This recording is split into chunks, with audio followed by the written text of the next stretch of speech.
Hi friends, welcome back. I wanted to touch on something that I talked about and kind of fired myself up a little bit. I didn't even realize it with my last blog entry, which is about how I curb my lack mentality and cultivate an abundance mindset when it comes to money.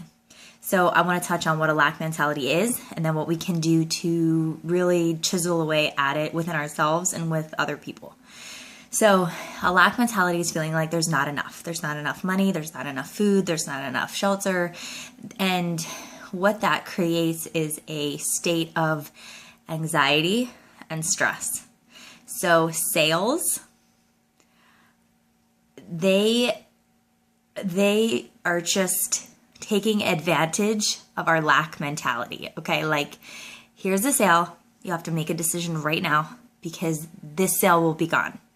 And so you will not have the ability to save $5 or whatever the amount is. You will no longer have that ability. So that really takes advantage of our lack mentality.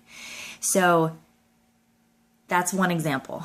We also have maybe, obviously the shopping spree for Black Friday, but when it comes to the world and when it comes to watching the news and when it comes to kind of the scare tactics that are used to create order and to make us feel in fear. So there's not enough resources, right? Oil, food, water, clean water, shelter, health. There's not enough of that to go around, right? We're just consuming all of it. So there's this fear that I must take what is mine and I must hold on to it and keep it. So there's not enough to go around. So you're not giving as much as you maybe would like to because you're holding on to what it is that you have because you feel like it's going to go away. So that is something that is cultivated. That mentality is cultivated by the news media, by society, and by pretty much anybody that you've ever met in your whole life. It's just the way that it is. We all have particles of it, right? We all have this fear, especially with our kids. We have this fear of like, don't take too much of that, or, don't waste that, right? That's a big one that I say to my kids. They're like playing with something or using markers. Maybe they're like scribbling too big, and I'm like, oh, don't, you're going to waste the marker. Like, really? Is it really that big of a deal if the marker dies?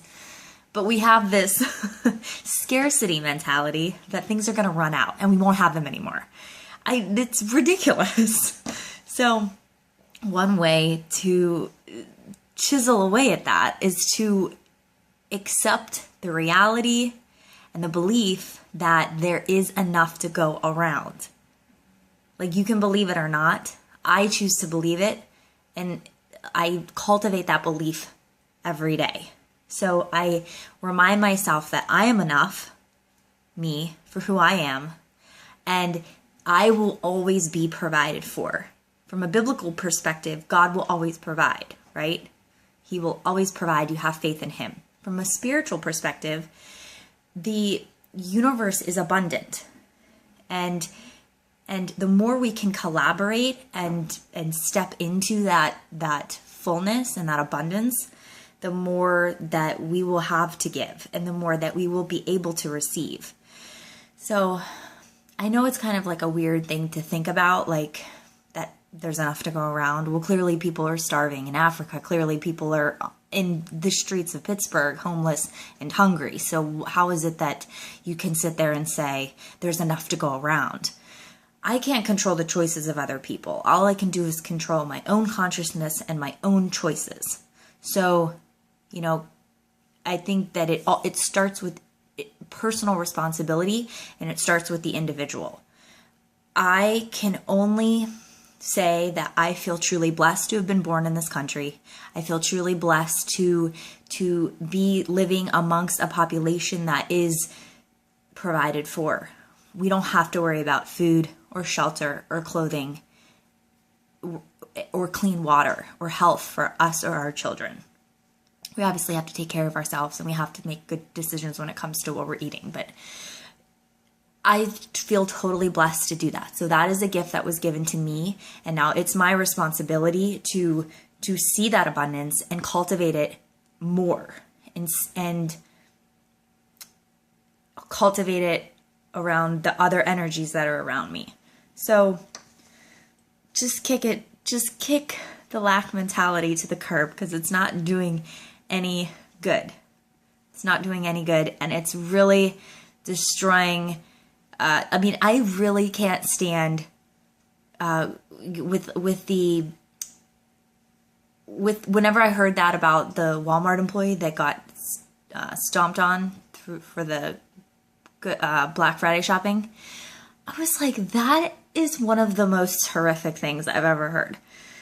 Clearly, there's a lot of other horrific things, so I'm not sure I can say that that's the most horrific thing. But, like, that's like zombie land, guys.